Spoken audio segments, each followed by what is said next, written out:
the story of the elephant's child. It is a true story, and it happened just so. Long ago, in the high and far-off times when the world was new, the elephant had no trunk. He only had a blackish, bulgy nose. No bigger than a boot, he could wriggle it from side to side, but he couldn't pick things up with it.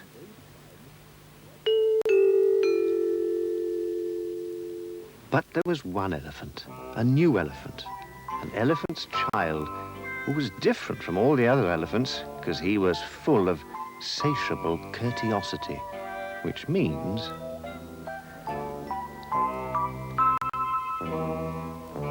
he asked ever so many questions. And he lived in Africa, and he filled Africa with his satiable courteosities. He asked his tall aunt, the ostrich, why her feathers grew just so. He asked his tall uncle, the giraffe, why his skin was spotty. He asked his broad aunt, the hippopotamus, why her eyes were red. He asked his hairy uncle, the baboon, why melons tasted just so. And still he was full of satiable courteosity. One fine morning, the elephant's child thought of a fine new question. The question was, what does the crocodile have for dinner?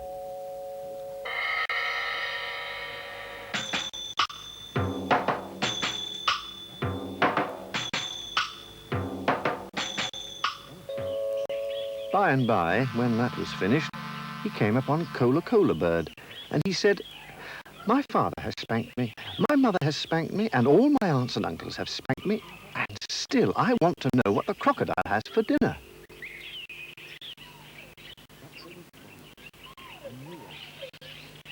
Then Cola Bird uttered a mournful cry and told him to go to the banks of the great, grey, green, greasy Limpopo River, all set about with fever trees, and find out. The very next morning, the satiable elephant's child set off on his long journey. He took with him 100 pounds of bananas, 100 pounds of sugar cane, and 17 melons. He said goodbye to all his dear family, and he went away eating melons and throwing the rind away because he couldn't pick it up. He went from Grahamstown to Kimberley, and from Kimberley he went east by north, till at last he came to the banks of the great, grey, green, greasy Limpopo River, all set about with fever trees, precisely as Cola Bird had said. Now, until that very day and hour and minute, the elephant's child had never seen a crocodile. The first thing he did see was a bicoloured python rock snake. Excuse me, said the elephant's child, have you seen such a thing as a crocodile in these parts? Have I seen a crocodile? Said the bicoloured python rock snake. What will you ask me next? Well, excuse me, said the elephant's child, but could you please tell me what he has for dinner? That's odd, said the elephant's child. My father has spanked me, my mother has spanked me, and all my aunts and uncles have spanked me for my satiable courteosity. I suppose that's why you've spanked me too. He said goodbye to the bicoloured python rock snake and went on along the shores of the great grey, green, greasy Limpopo River until he stood on what he thought was a log. But it was really the crocodile. Excuse me, said the elephant's child, but have you seen a crocodile in these parts? Come closer, little one, said the crocodile. Why do you ask such questions? Well, excuse me, said the elephant's child, but my father has spanked me, my mother has spanked me, and all my aunts and uncles have spanked me, and the bicoloured python rock snake who spanked hardest of all. And if it's all the same to you, I'd rather not be spanked anymore.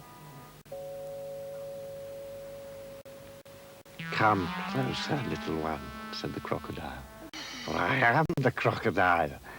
And he wept crocodile tears to show it was quite true.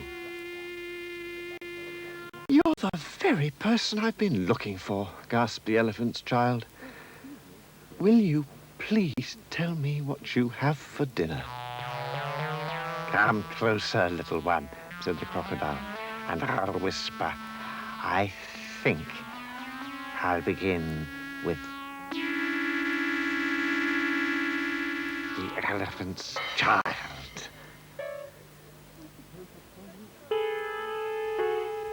Let go, said the elephant's child. You're hurting me.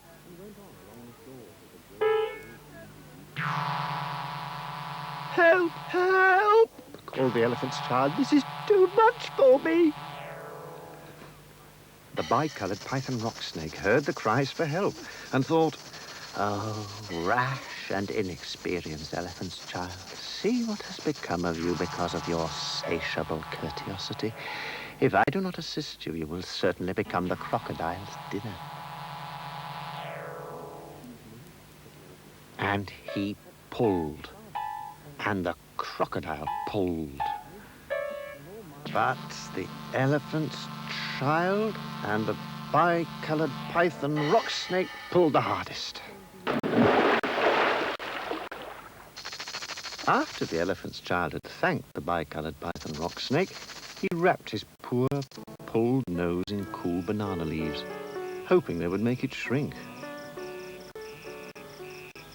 Ha, said the bicolored python rock snake. Some people don't know when they're onto a good thing. So the elephant's child sat and sat, waiting for his nose to grow shorter. But it didn't. The crocodile had pulled it out into a really, truly trunk. The same as all elephants have today.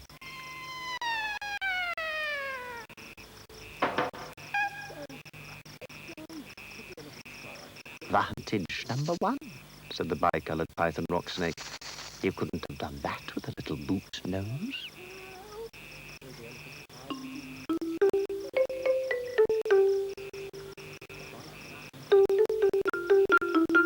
Vantage number two, said the bicolored python rock snake. You couldn't have done that with a little boot nose. Vantage number three, said the bicolored python rock snake. Now, how do you feel about being spanked? I should not like it at all, said the elephant's child. How would you like to spank someone else? Said the bicolored python rock snake. I should like that very much, smiled the elephant's child. Well, said the bicolored python rock snake, you'll find that new nose of yours very useful for spanking with. The elephant's child thanked him and said he'd remember that when he went home to all his dear family.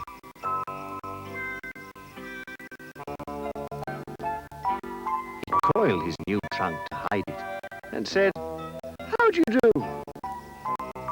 They were all delighted to see him and said, "Come over here and be spanked for your satiable courteosity." "Oh," said the elephant's child, "you peoples know nothing about real spanking." "Bananas," said his brothers and sisters. "Where did you learn that trick? And what have you done to your nose?" "I got a new one from the crocodile on the banks of the great grey green greasy Limpopo River. I asked him what he had for dinner, and he gave me this to keep." "It looks very ugly," said his hairy uncle the baboon. "It does," said the elephant's child, "but it's very useful."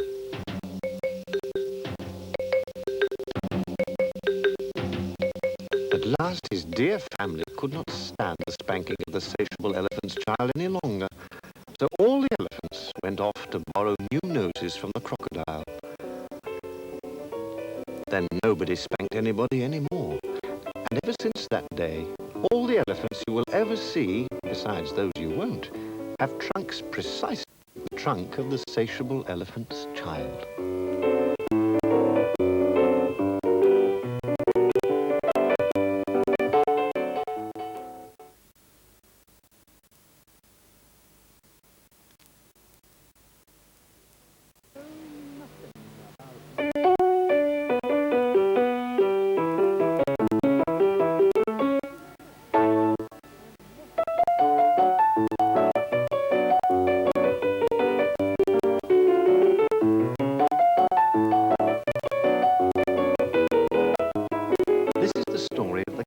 That walked by himself. It is a true story, and it happened just so. Long ago, in the high and far-off times, all the tame animals were wild. The dog was wild. The horse was wild. The sheep was wild. The pig was as wild could be.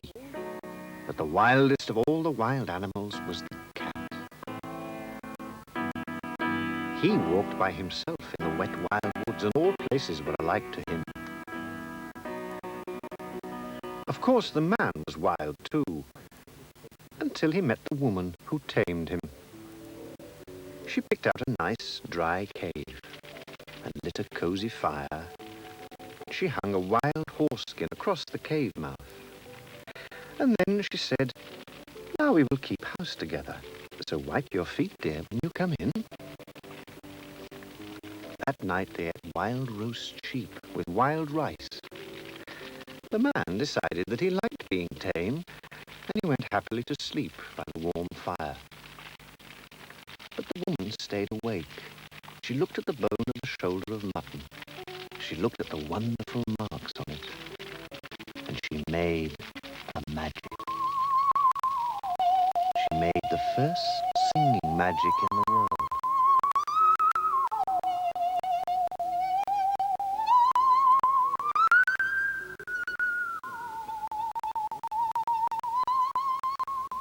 Out in the wet, wild woods, Wild Horse stamped his wild foot and said, "Why have the man and woman made that great light?" But the wild dog lifted up his wild nose and said, "I must go and see for myself. Cat, come with me, please." "No," said the cat, "I am the cat who walks by himself, and all places are alike to me. I will not come." "Then we can never be friends again," said Wild Dog, and set off for the cave. Then the cat thought, "It is true that I am the cat that walks by himself. However, I think I will go and look at this new light."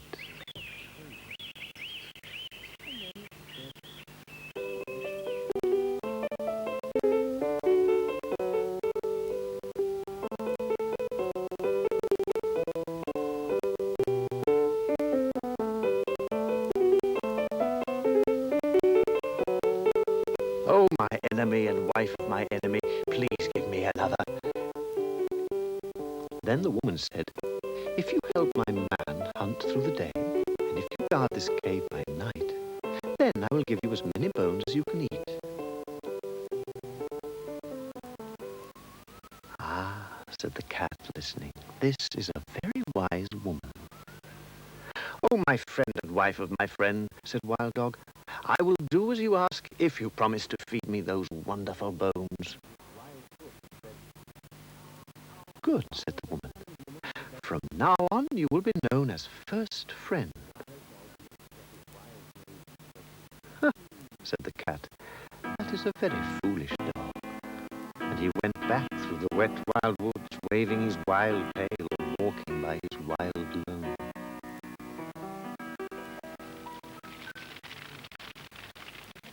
The next night, the woman plaited a halter, and as she worked, she made a magic. She made the second singing magic in the world.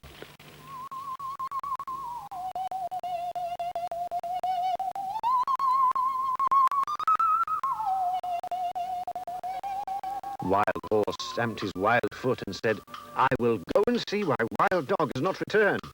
Cat, come with me, please."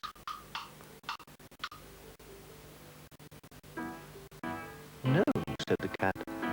"I am the cat who walks by himself." But as before, his curiosity got the better of him, and he followed and hid where he could hear everything.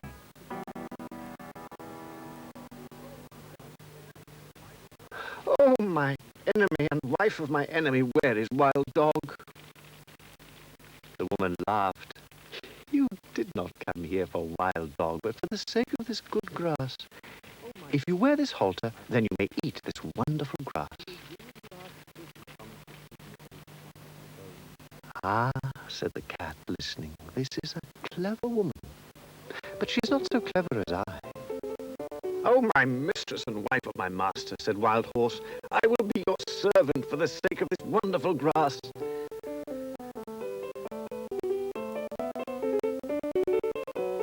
"Good," said the woman.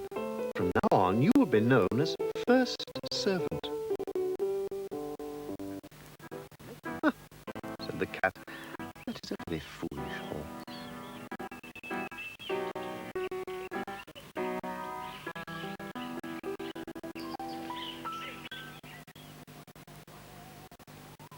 Next night, Wild Cow came up to the cave, and when Wild Cow had promised to give her milk in exchange for the wonderful grass, the cat went back through the wet, wild woods, waving his wild tail and walking by his wild lone. Next night, Cat waited to see if any other wild thing would go up to the cave, but no one moved. So he walked there by himself. "Oh, wife of my enemy, where did Wild Cow go?" The woman laughed. "You're not really here for Wild Cow, but for the sake of her warm white milk. But it's no use, for we have no more need of either friends or servants." "I am not a friend nor a servant. I am the cat who walks by himself, and although all places are alike to me, I would rather like to come into your warm cave." The woman said, "Then why did you not come in that first night with first friend?"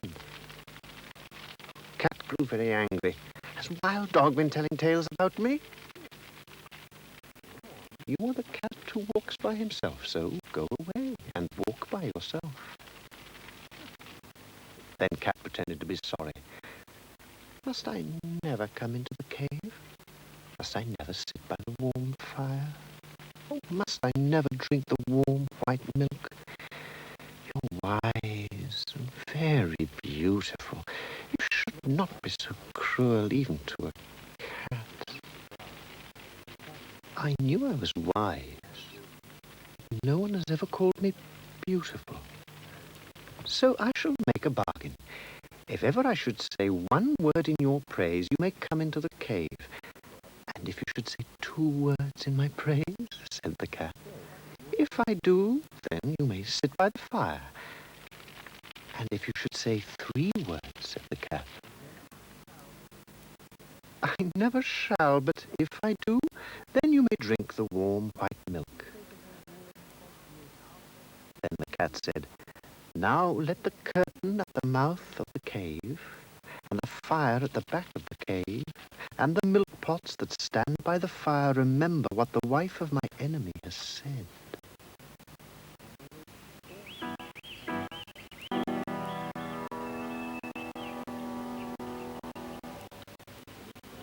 Only the bat, the little upside-down bat, knew where Cat hid, and every evening Bat would fly to the cat with news of what was happening. There is a baby in the cave, said the bat. He's new and pink and small, and the woman is very fond of him. Ah, said the cat, listening, but what is the baby fond of? He's fond of things that are soft and warm and tickle. Ah, said the cat, listening, then my time has come.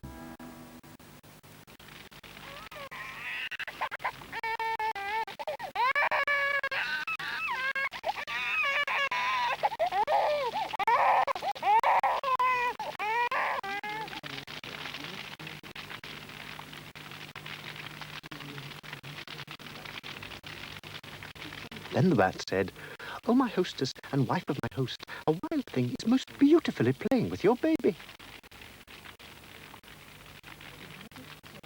"I've been very busy," said the woman, "and he's done me a service by keeping my baby happy, so a blessing on that wild thing, whoever he may be." "It is I," said the cat. "You have spoken one word in my praise. So now I may sit within the cave. But still I'm the cat who walks by himself, and all places are alike to me."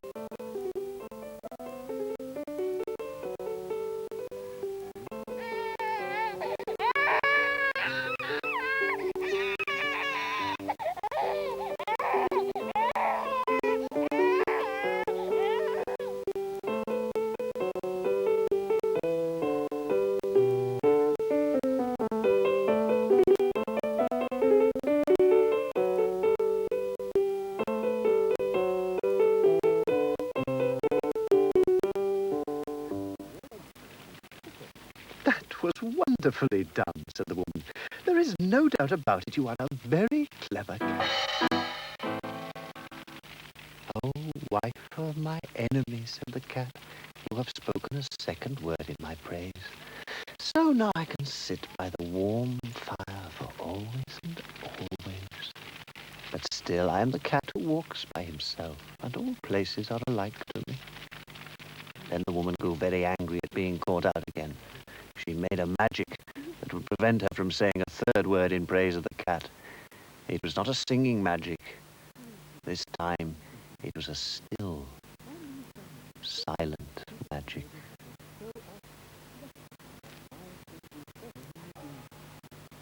"Oh, wife of my enemy," said the cat, "is that little mouse part of your magic?" "No, no, indeed." "Ah," said the cat, "then it will do me no harm if I eat it." "Now catch it, quickly, and I will be ever so grateful." "100 thanks," gasped the woman. "You are certainly a most remarkable cat." "It is I," said the cat. "You have spoken a third word in my praise, and now I can drink the warm white milk." But still I am the cat who walks by himself, and all places are alike to me. "You have certainly got the best of me in our bargain," laughed the woman. "But here comes the man and the dog from hunting. They may be angry at your being here." "That is so," said the man. "Now, it's time for you to make a bargain with me. If you do not catch mice when you're in our cave, then I shall throw these 5 things at you whenever we meet." The cat counted the 5 things, and they looked very knobby, and he said, "Yes, I will catch mice, but I shall never be your servant. I am still the cat who walks by himself, and all places are alike to me." "Ah," said the man, "your obstinate independence puzzles and angers me, so I shall still throw 3 of these 5 things at you whenever we meet." "Wait a minute," said the dog. "You've not made a bargain with me. If you're not kind to the baby, then I will hunt you till I catch you. And when I catch you, I will bite you." The cat counted the dog's teeth, and he said, "I will be kind to the baby as long as he does not pull my tail too hard, but still I am the cat who walks by himself." Said the dog, "Your obstinate independence puzzles and angers me, so I shall still chase you up a tree whenever we meet." And ever since that day, 3 proper men out of 5 will throw things at a cat, and all proper dogs will chase him up a tree. And the cat keeps his side of the bargain. He will catch mice, and is kind to babies, so long as they don't pull his tail too hard. But in between times, when the moon comes up and the night falls, he goes out to the wet wild woods, or up to the wild wet trees, or on the wet wild roofs, waving his wild tail and walking by his wild lone. For still he is the cat who walks by liked and...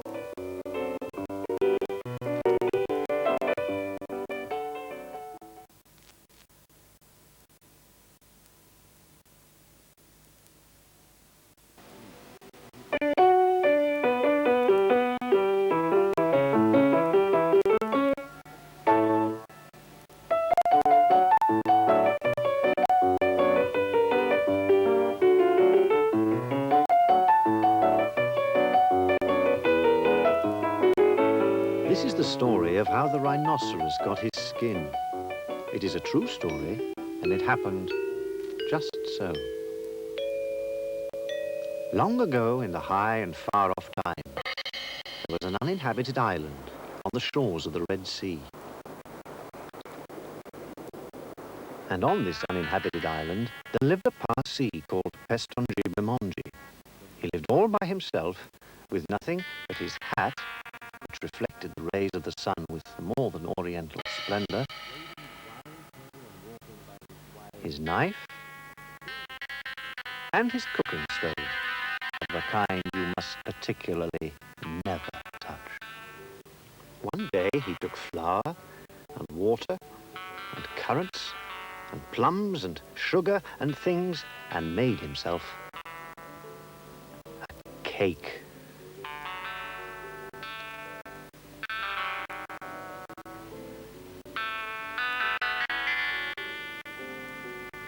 The Parsee always made cakes for breakfast, dinner, tea, and supper, but this was the most superior cake he had ever made.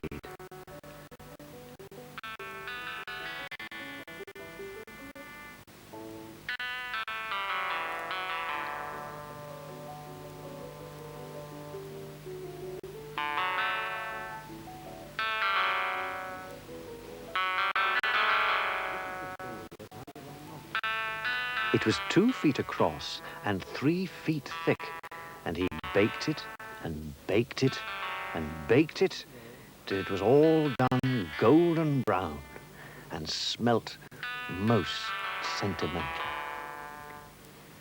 He was just about to eat it when there came down to the beach from the altogether uninhabited interior a most ill-mannered rhinoceros named Storks, so called because he breathed through his mouth instead of his nose.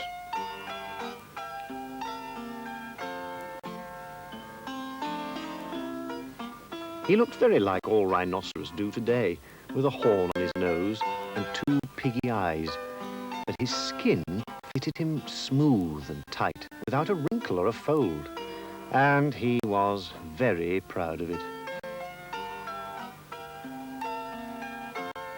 All the same, he had no manners then, and he has no manners now, and he never will have any manners.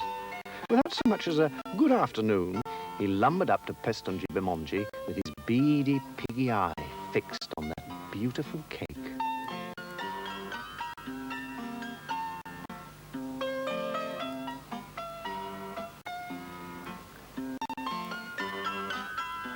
After greedily gobbling it up, the rhinoceros went back to the altogether uninhabited interior without so much as a thank you very much. Then the Parsee came down from his palm tree, and as the rays of the sun reflected from his hat in more than oriental splendor, he cooked up a magic aimed at that greedy, ill-mannered rhinoceros.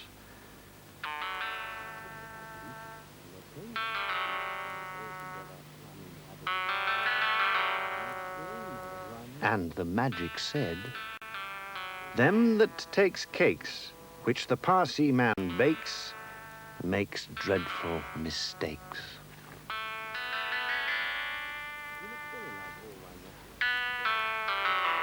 And there was to be a great deal of trouble to come from that magic for that ill-mannered, bad-tempered rhinoceros.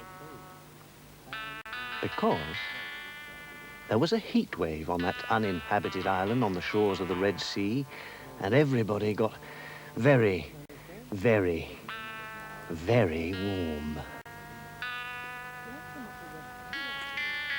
The Parsee took off his hat, but the rhinoceros took off his skin. In those days, It fastened down the front with 3 buttons like a Macintosh. He left his skin under a shady tree, and still full of the Parsee's cake, he waddled off down the beach to go for a swim.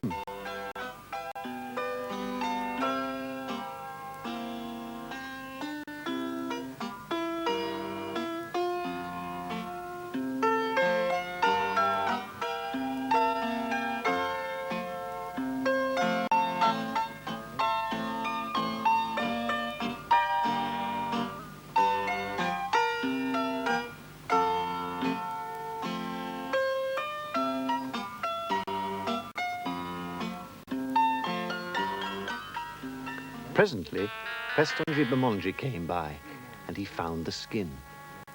And he smiled, and smiled, and smiled. And he rubbed his hands with glee and danced, and danced, and danced. He danced all the way back to his cooking stove, of the sort you must particularly never touch. And he filled his hat with cake crumbs, for remember, the Parsee never ate anything but cake, and he never ever swept away the crumbs.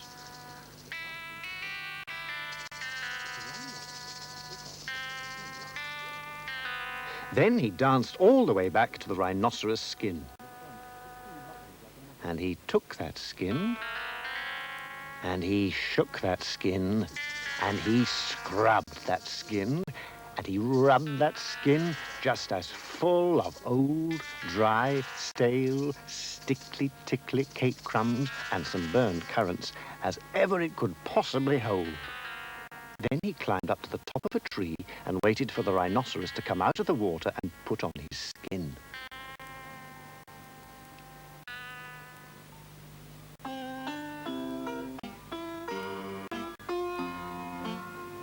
And the rhinoceros did.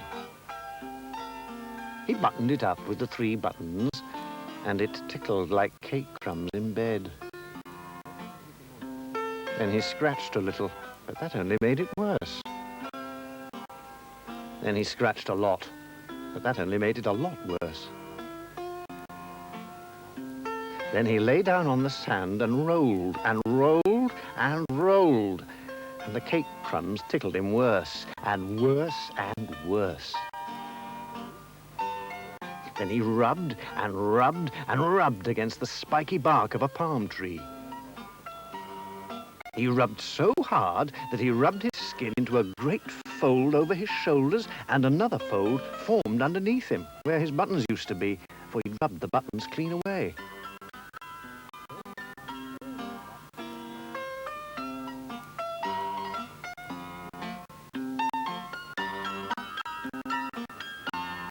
And his temper got worse and worse, and his skin got more and more crinkly, for the cake crumbs were trapped inside forever and ever. And my, how they tickled. Then Pestonji came down from the palm tree, wearing his hat, from which the rays of the sun were reflected in more than oriental splendor. He smiled at the bad-tempered rhinoceros, 'cause he knew his magic had worked and that it served that grumpy rhinoceros right.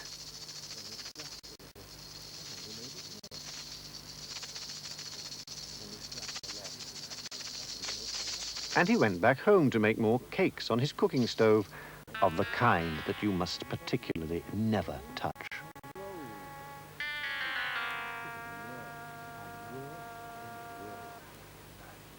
And the ill-mannered, bad-tempered, greedy rhinoceros went back to the altogether uninhabited interior, very angry and very scratchy indeed.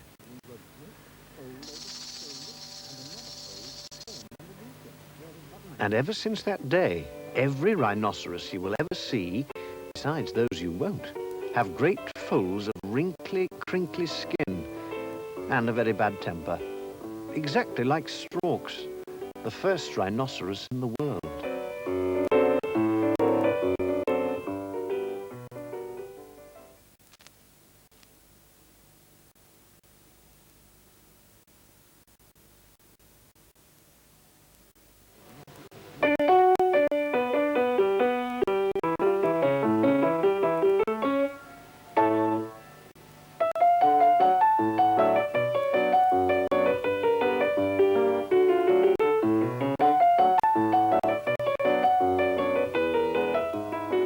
This is the story of the beginning of the Armadillos. It is a true story, and it happened just so. Long ago, in the high and far-off times, there was a stickly, prickly hedgehog, and he lived on the banks of the turbid Amazon, eating shelly snails and things. And he had a friend, a slow, solid tortoise, who lived on the banks of the turbid Amazon, eating green lettuces and things.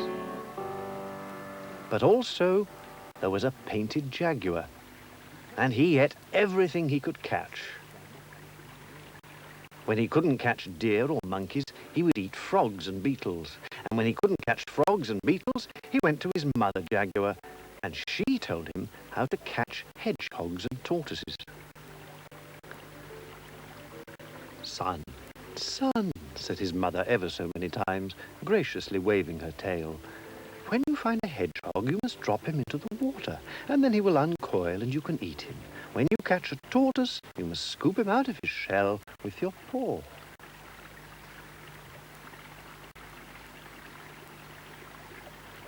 One beautiful night, Painted Jaguar found Stickly Prickly Hedgehog and Slow and Solid Tortoise, and they couldn't run away. So Stickly Prickly curled himself up, and Slow and Solid drew his head and feet into his shell. Now listen to me, you two, because this is very important. My mother said that when I meet a hedgehog, I'm to drop him in the water, and then he will uncoil so that I can eat him. And then she said, when I meet a tortoise, I'm to scoop him out of his shell with my paw. Now then, which of you is hedgehog and which is tortoise? Because to save my spots, I can't tell. "Are you sure of what your mummy told you?" said Stickly Prickly. "Are you quite sure? Perhaps she said that when you uncoil a tortoise, you must shell him out of the water with a scoop, and when you paw a hedgehog, you must drop him on the shell."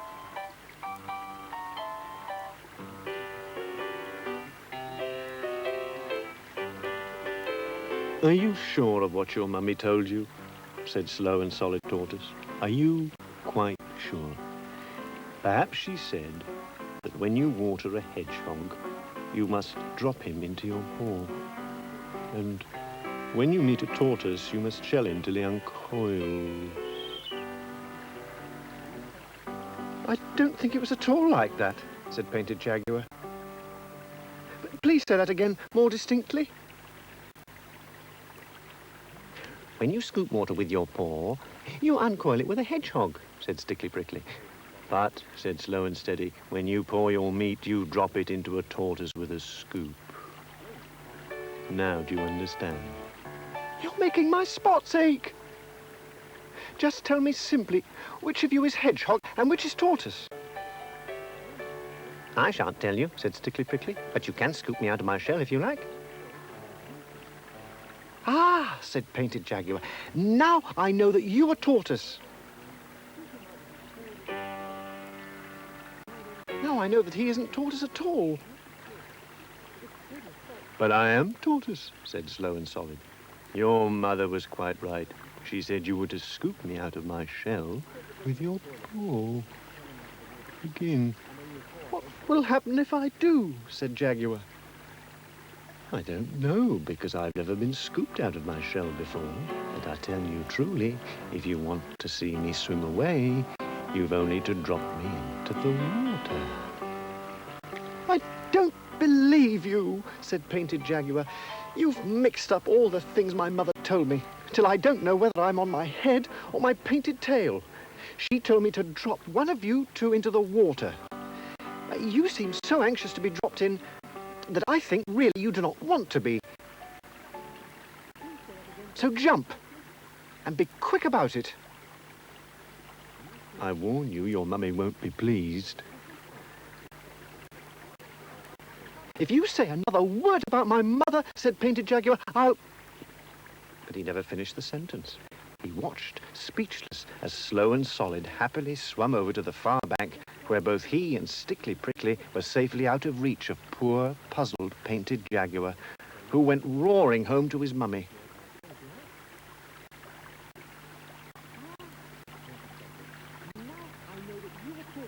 "Son, "Son," said his mother ever so many times, graciously waving her tail, "what have you been doing that you should not have done?"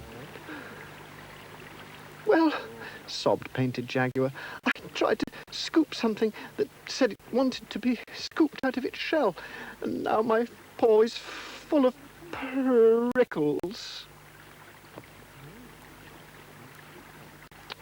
"You must have tried to scoop a hedgehog. You should have dropped him in the water." "I did that to the other thing," said Painted Jaguar, "and he swam away, and I haven't had anything to eat all day, and I'm ever so hungry." "Son, son," said his mother ever so many times, graciously waving her tail, "a hedgehog curls up in a ball, and his prickles stick out every which way at once, and he cannot swim." "I don't like this old lady one little bit," said Stickly Prickly. "That description was far too clear. Even Painted Jaguar will not forget that." "A tortoise cannot curl himself," Mother Jaguar went on, "but he can draw his legs and head into his shell, and he is a good swimmer." Painted Jaguar went off to the banks of the turbid Amazon, saying to himself, "Can't curl, but can swim. Slow, solid, that's him. Curls up, but can't swim. Stickly, prickly, that's him." He'll never forget that. Whatever can we do? Thought Slow and Solid. How about if you were able to swim and I were able to curl up? That would fool Painted Jaguar. "Excellent idea," said Stickly Prickly. "Let's start practicing now."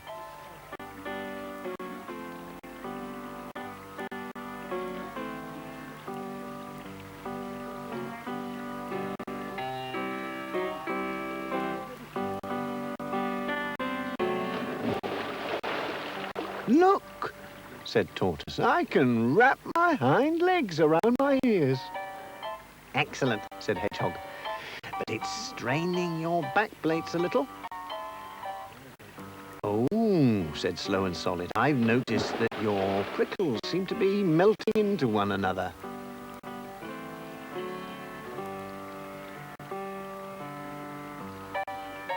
When morning came, they found they were both quite different from what they'd been before.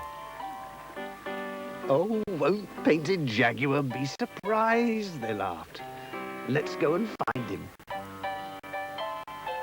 "Fine morning," said Stickly Prickly. "And how is your dear mummy this morning?" "She is quite well, thank you," said Painted Jaguar, "but you must forgive me if I do not at this precise moment recall your name." "Don't you remember what your mummy told you?" said Slow and Solid. "Can't curl, but can swim. Stickly Prickly, that's him. Curls up, but can't swim. Slow Solid, that's him." Mother," said Painted Jaguar, "there are 2 new animals by the turbid Amazon today. The one you said couldn't swim, can, and the one you said couldn't curl, does, and they're rolling round and round, and I'm ever so confused." "Son," said Mother Jaguar, "a hedgehog is a hedgehog, and a tortoise is a tortoise, and can never be anything else." "But it isn't a hedgehog, and it isn't a tortoise. It's a little bit of both, and I don't know its proper name." "Nonsense," said Mother Jaguar. "Everything has its proper name.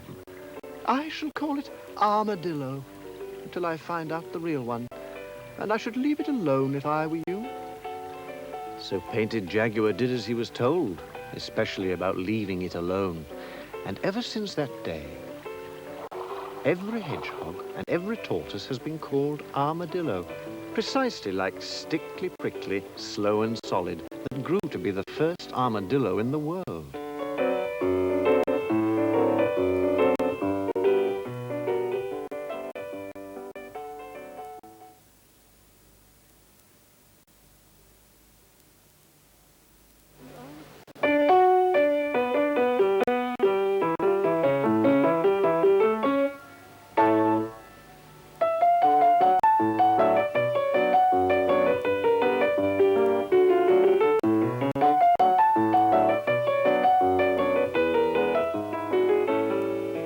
This is the story of how the leopard got his spots. It is a true story, and it happened just so.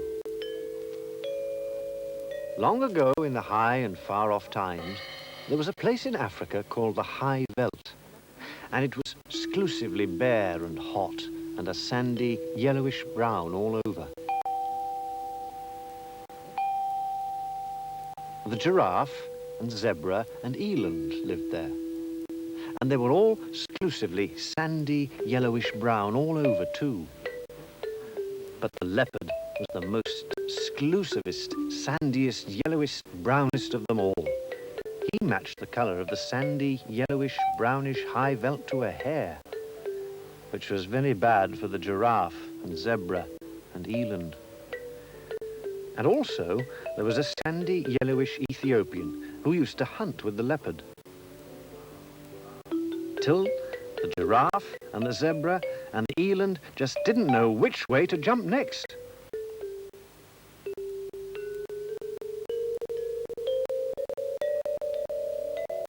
Finally, they all decided to run far and far away, until at last they came upon a great, tall forest full of stripy, speckly, patchy, blotchy shadows. And there they hid. After a time, what with standing half in and half out of the shade, and what with the slippery, slidey shadows falling on them, they began to change. The giraffe grew blotchy, and the zebra grew stripy, and the eland grew darker and darker with little wavy lines on his back. So they melted into the exclusively speckly, spickly forest and had a lovely time.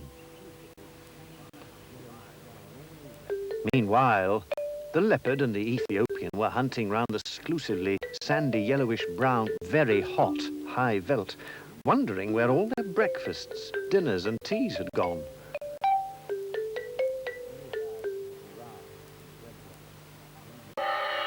Till at last they came upon Bavian, the dog-headed baboon, who is quite the wisest animal in all Africa.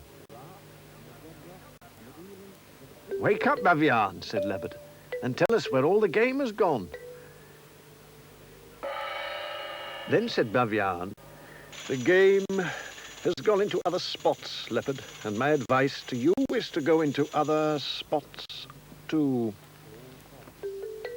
"Please, excuse my impetuous friend," said the Ethiopian, "but he has rather forgotten his manners through not having eaten for such a long time.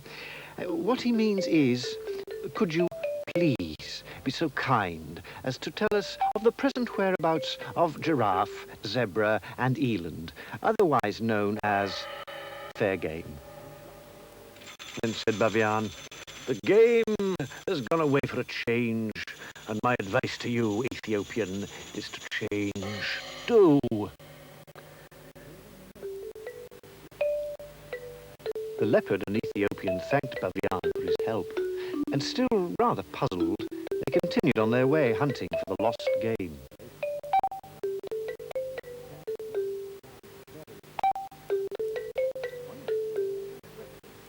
After ever so many days, they came upon the great, tall forest, all speckled and sprottled and dotted and splashed and slashed and hatched with shadows.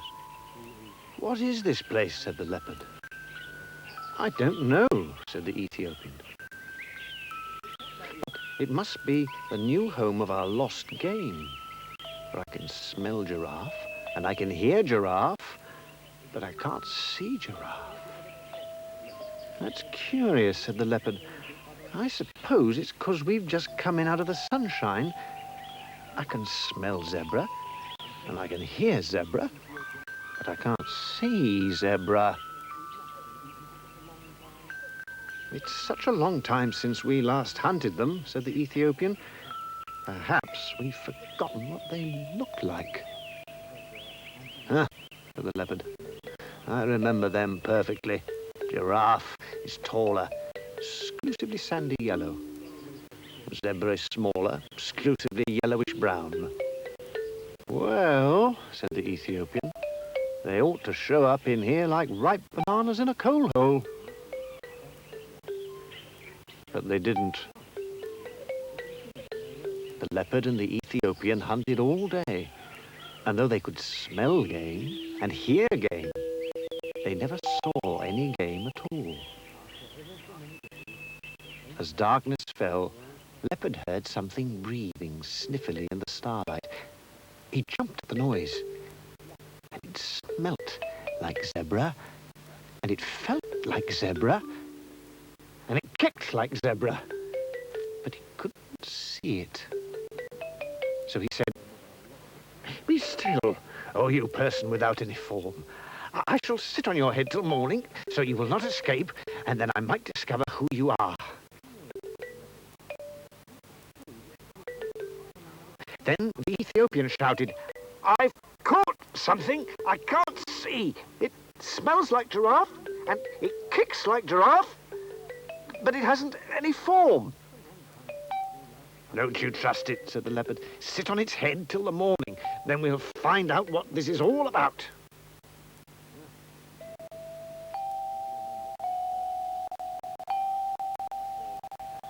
So they sat on them hard until morning came, and then Leopard said, "What have you at your end of the breakfast table, brother?"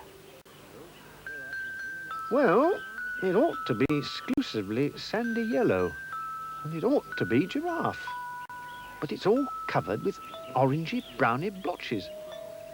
What have you at your end of the breakfast table, brother?" "Well," said the leopard, "it ought to be exclusively yellowish-brown, and it ought to be zebra, but it's all covered with black stripes. This is a really clever trick, isn't it? Yesterday we couldn't see them at all, but now we can. So tell me, zebra, how's it done?" "Let us up," said the zebra, "and we'll show you." "Now watch," said zebra. "This is the way it's done. 1, 2, 3. And where's your breakfast?" "Now watch," said Giraffe. "This is how it's done. 1, 2, 3. And where's your breakfast?" "Well," gasped the Ethiopian, "that's a trick you should learn, Leopard. Then you wouldn't show up in here like a sunflower against a tarred fence." Said Leopard, "You could use a trick like that too. You show up in this place like a jar of mustard in a dark cupboard." Be that as it may, calling each other names is not going to catch dinner. The thing is, Giraffe and Zebra perfectly match their background, and we don't. So I'm going to take wise Baviane's advice and change.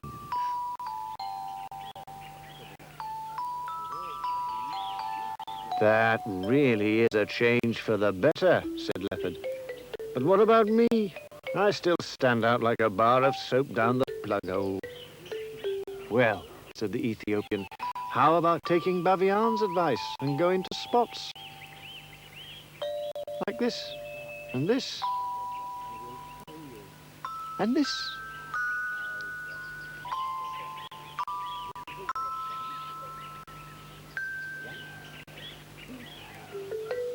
"Thank you, brother," grinned the leopard.